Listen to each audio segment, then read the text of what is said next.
The way forward is ਤੁਹਾਡਾ ਬਹੁਤ ਬਹੁਤ ਸਵਾਗਤ ਹੈ। ਮੈਂ ਤੁਹਾਡਾ ਹੋਸਟ ਹਰਜੋਤ ਸਿੰਘ। ਇਸ ਵੇਲੇ ਸਾਰੇ ਮੁਲਕ ਵਿੱਚ ਲੋਕਲ ਇਲੈਕਸ਼ਨਸ ਦਾ ਟਾਈਮ ਆ ਗਿਆ ਹੈ ਔਰ ਅਸੀਂ ਹਮੇਸ਼ਾ ਦੀ ਤਰ੍ਹਾਂ ਤੁਹਾਡੇ ਲੋਕਲ ਕੈਂਡੀਡੇਟਸ ਨੂੰ ਤੁਹਾਡੇ ਸਾਹਮਣੇ ਲੈ ਕੇ ਆਉਂਦੇ ਆ, ਤੁਹਾਡੇ ਨਾਲ ਰੂਬਰੂ ਕਰਾਉਂਦੇ ਆ। ਅੱਜ ਜਿਨ ਕੈਂਡੀਡੇਟ ਨਾਲ ਅਸੀਂ ਗੱਲ ਕਰਾਂਗੇ ਉਹ ਹਨ ਰਿਬੇਕਾ ਸੈਨਨ, ਜੋ ਕਿ ਸਫਕ ਕਾਉਂਟੀ ਡਿਸਟ੍ਰਿਕਟ 16 ਸਫਕ ਕਾਉਂਟੀ ਲੈਜਿਸਲੇਚਰ ਦੇ ਕੈਂਡੀਡੇਟ ਹੈਗੇ। Rebecca, you're very, very welcome to the show. Thank you. I'm so happy to be here. Rebecca, thanks for taking out time from this busy times of yours. I understand the campaign is in full out action now. You are a popular figure in Suffolk County, but I would like you to take this opportunity to introduce yourself to the South Asian community who are, most of the viewers of this show. Absolutely. And thank you so much for having me. I'm so excited to connect here. And so my name is Rebecca Sanin. I am running for legislator in the 16th district. I am currently the CEO of a nonprofit organization where for the last 6.5 years, I have worked at building capacity of our small business nonprofit organizations. I've worked on health equity, making sure that folks are connected to the best healthcare. I've addressed a lot of work in poverty and hunger, making sure that we are taking care of our neighbors so that everybody can live their best lives and so that we can lift up the Long Island region. And I'm excited today to be running for legislature because I believe that there's an opportunity now to make a real impact in people's lives, to make sure that we have clean water, to make sure we're protecting our environment, to make sure we're getting back to civility and talking to each other again and listening to one another again, and that we're advancing important issues like affordability and public safety. Mhm. You know, uh, Rebecca, all those issues that you mentioned here, these are the issues we all are worried about. We'll talk at length about different issues, but I'll go straight to something which concerns us people on the island Yeah. very very strongly and very very immediately. That's our water. Can Yes. you tell us what's the state of protection of water, in particular in the Suffolk County? I think our water is such an important issue, and I'm so glad that you're talking about that today because we live above our sole aquifer here on Long Island. And so, if we are not protecting our water, we are really creating a public health crisis and a public safety crisis. And a big part of what motivated me to run in this election was what I watched just happen in the Suffolk County Legislature, where there was an opportunity to vote to put a referendum on the ballot to essentially have the voters endorse the opportunity to provide clean water, to build systems, septic systems, and sewer systems, and to do the work that is necessary to address our nitrogen crisis, to address the reason why our beaches are closed so frequently, to address the issues around our public health associated with water. And that vote 2 times got hijacked by politics. And I think that is really disappointing and damaging to our future for not only ourselves, but for our children and grandchildren and future generations. And so, right now, what we really need to do is recognize that clean water and environmental protection is a priority. We live in a world, I was about to say a country, but in a world where we are getting hotter every day. Climate change is a real issue, and our globe is getting hotter. And what that means for us is that there are many more disasters than they used to be. Natural disasters are a lot more threatening to an island than they are sometimes to other regions because we don't have multiple pathways on and off of our island if there's a crisis. And so when there are disasters, there are also additional threats to things like clean water, to the resiliency of our shores, to the resiliency of our region. And we need to make sure we're prioritizing environmental protection in the Suffolk County Legislature so that our families can enjoy a sustainable future here. And it's an absolute priority of mine and something I will start tackling on day one. Mhm. Rebecca, everyone is concerned about environment and all the issues involved, but there's something which is immediate. We are seeing growing levels of nitrogen in our water around Suffolk, and we hear that there were definite steps taken plan to be taken, which were approved by Albany, and we got some federal funding. And that referendum that was planned, it was not tabled, or it was not allowed to be, put on vote this November. Is there any truth to that? Can you please share what's happening there? Yes, that's what I was just talking about. So we had an opportunity to put on the ballot this referendum, which for a Hmm. very, very small percent of increase in the sales tax would allow us to have the infrastructure that we need to protect our water. And to your point, Harjat, it's a very good point. It would also allow us to make use of federal and state dollars, right? To draw down more dollars to the region to fight nitrogen. Sort of our water quality enemy number one is nitrogen, and to harness a better future and really be able to leverage those dollars to make sure that we are doing the kinds of clean infrastructure investments that are absolutely necessary when you live above your sole aquifer, your sole water source. Absolutely. I'm sure you have a track record, with efficiency at getting results. I believe you worked with Steve Ballone's administration as well. Is it right? Yes, for 5.5 years, I worked under the Bologna administration. I started in the Bologna administration leading constituent affairs right at the time that Superstorm Sandy hit. And then I ended up taking a lead role in the Superstorm Sandy recovery efforts on Long Island, at which point I was promoted to an assistant deputy county executive, where I worked on the performance management team, which is all about working with all the departments in the county and looking at opportunities for efficiency, looking at opportunities for productivity, looking at creating environments of continuous improvement so that our taxpayers and our public are getting the very best from our county government. And I learned a lot in that process about what works really well in Suffolk County government and what needs improvement. And I look forward to bringing what I learned when I worked in county government, which was from 2012 to 2017. And then what I've learned as CEO of a nonprofit organization working with the county as a partner, I look forward to bringing those lessons to the legislature and being able to really advocate and lift up the opportunities to cut waste, to improve efficiencies, and most importantly, to make sure government is working on behalf of the people it serves. Rebecca, you know this community so well, and you have served the community so well. What do you think are the main issues confronting the district this election season?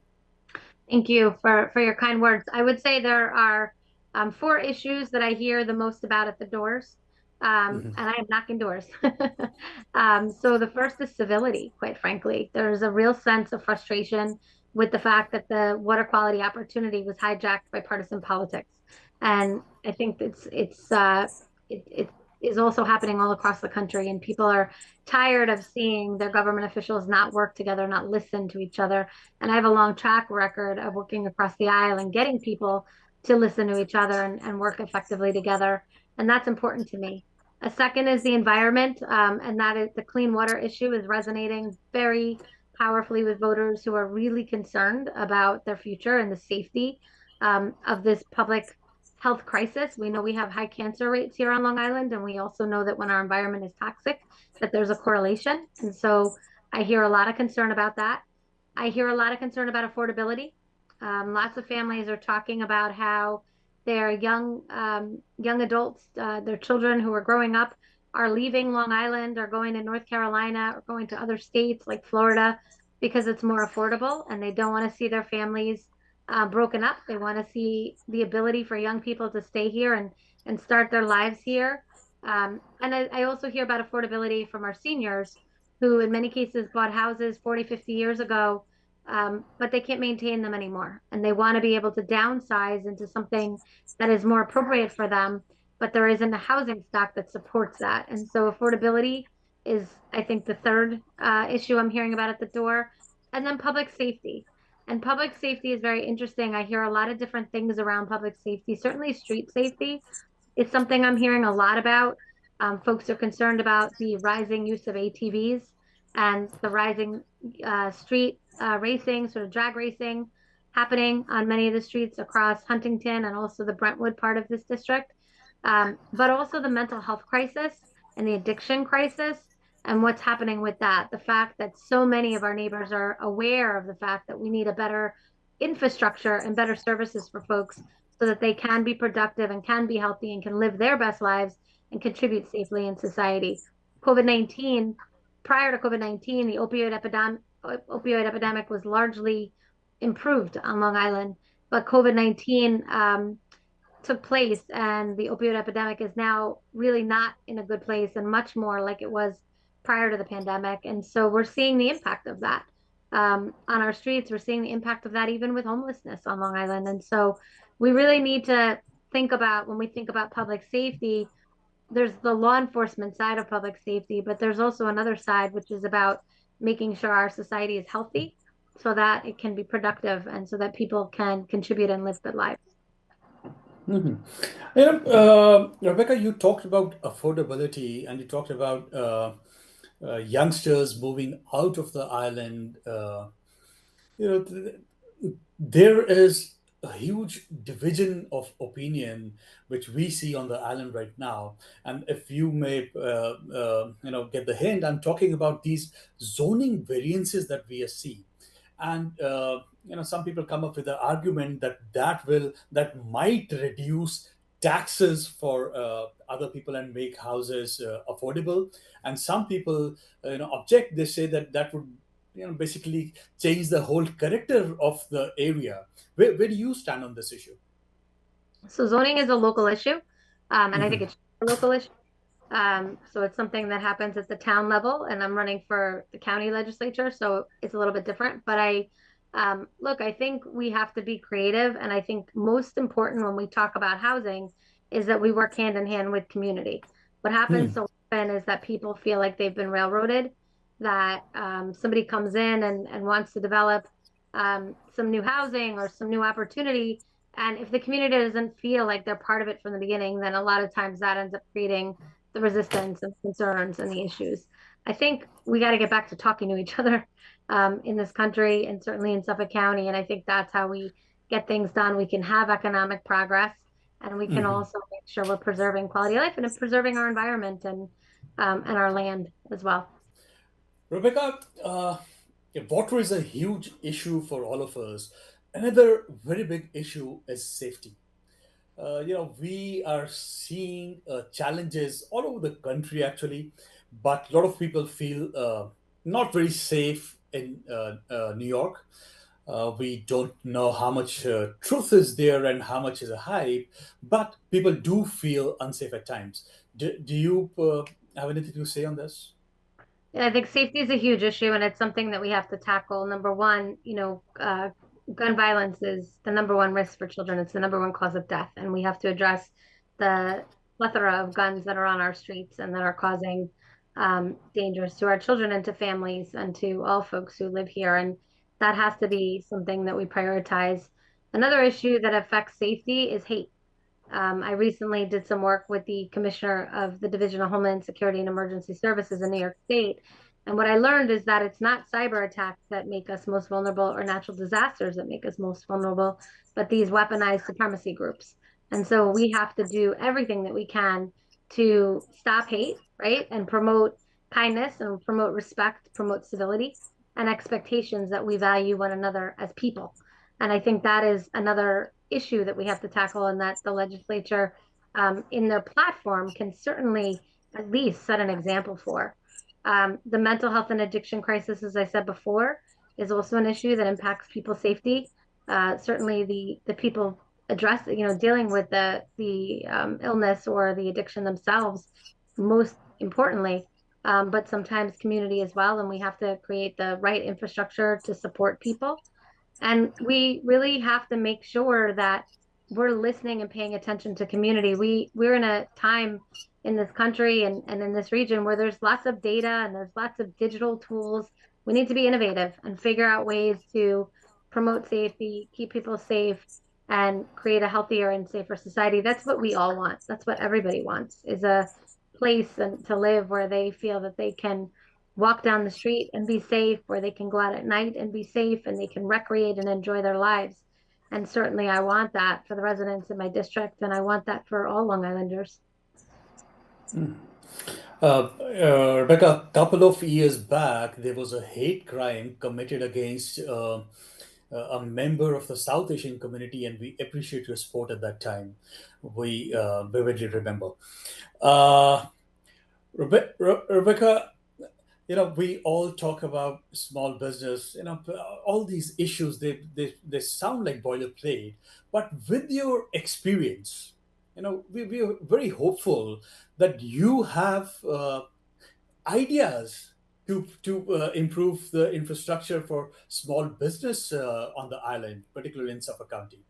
Can you tell us if you have any plans on that?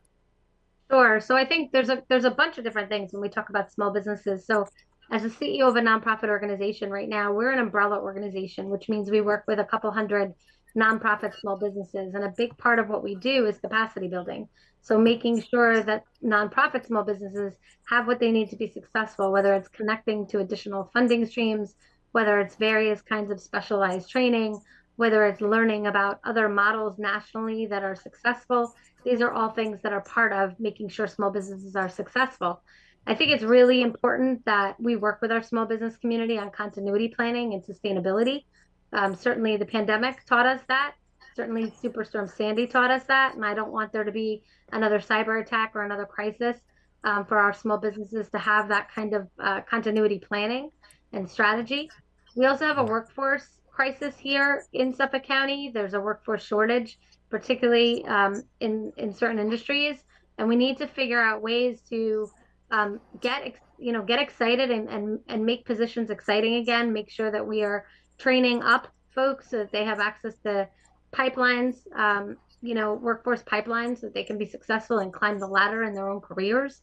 And we really need to be creative in making sure we're looking at the strategies in which we engage workers, from benefits, to working conditions, to so many other things. And I enjoy such partnership with my friends in labor, in unions, in a lot of that work.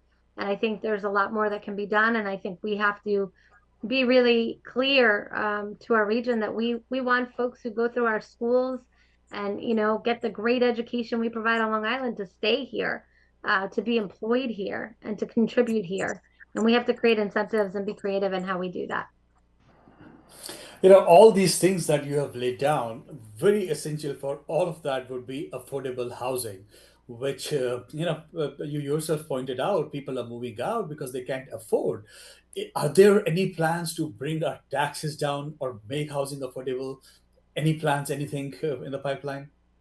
Yeah, so there's a lot of challenges, right, that we have on Long Island, but affordable housing is definitely one of the biggest ones. It's something that in my nonprofit I hear about almost more than any other issue, quite frankly, as a crisis that is facing so many people at so many different times in their lives. And so, but I think we have to work hand in hand with community when we talk about building affordable housing and when we talk about creating affordability and opportunities. I think that when it comes to taxes, there's certain things that need to start to happen on Long Island. And a big part of that is asking the question, what is the role of government? And from my perspective, it's public safety, public health, and social services. We need to make sure that that is where we are focusing our effort and our energy, and that we are cutting out waste, right? That we're looking for efficiency, that we're looking for where we are spending money that we don't need to spend money, where we can benefit from pooled services. There's a lot of things that we can do to reduce our costs here in the region, but it requires hard work, and it requires collaboration and a willingness to think differently about how we function. We're so siloed on Long Island. So we have two counties, 13 towns, 95 incorporated villages, I believe, 125 school districts, all separate taxing entities, right, with different levels of administration and oversight. And we need to start thinking about how do we work together to create a better future that is more affordable for all people, while we address some of the more pertinent crises that we face today. Mhm. Rebecca, unions have played a huge role historically in developing this community on the whole island. In the present circumstances where we are seeing support coming from the highest office on the land, do you see a more robust role for unions in the development of Suffolk County?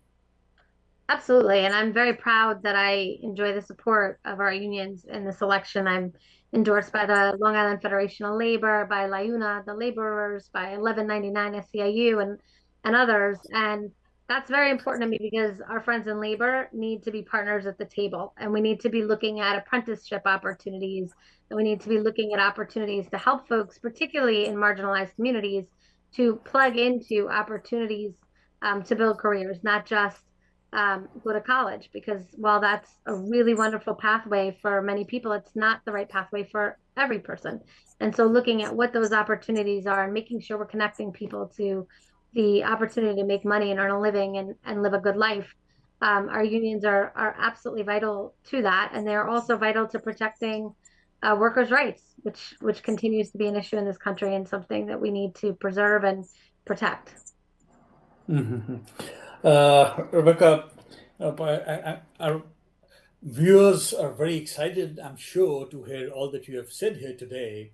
Um, can you break down for our viewers where exactly is District 16? Can you tell us what towns are included and where exactly it is?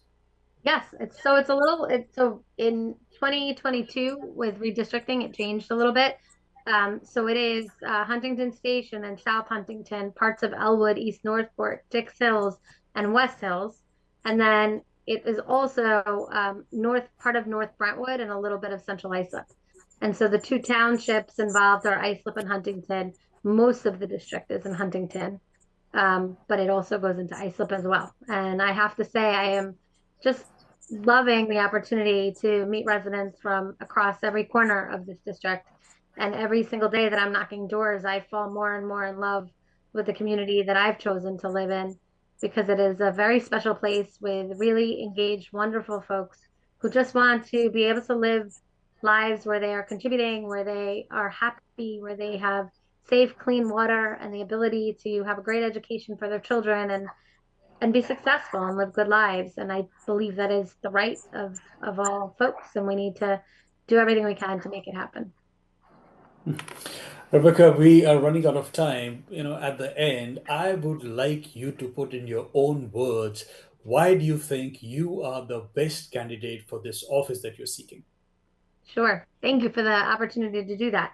I am the best candidate for the office that I'm seeking for to be legislator in District 16 for a plethora of different reasons, but particularly because I will restore your faith in government. I will make sure that we get back to a place where we are being civil and listening and talking to each other and making progress on behalf of the good residents of Legislative District 16, including issues like the environment, which is an absolute priority to me, making sure that this district is the best place for our children to grow up, that we are looking at laws and we are looking at resolutions with a child lens and understanding the impact on families, that we are looking at affordability and public safety and prioritizing the issues that are most important to the voters. And most importantly, you will always have a passionate public servant in me. My whole career has been in public service. I have a long record of getting things done for people, and I'm really excited to do it as your legislator. Rebecca, I wish you all the very best for your campaign ahead. Thank you so much for taking all the time today. Thank you. Thank you so much for giving me this opportunity to speak with your viewers. It's been a joy. Thank you। AC ਸਾਡਾ ਅੱਜ ਦਾ show ਤੁਸੀਂ ਵੇਖਦੇ ਰਹੋ The Way Forward।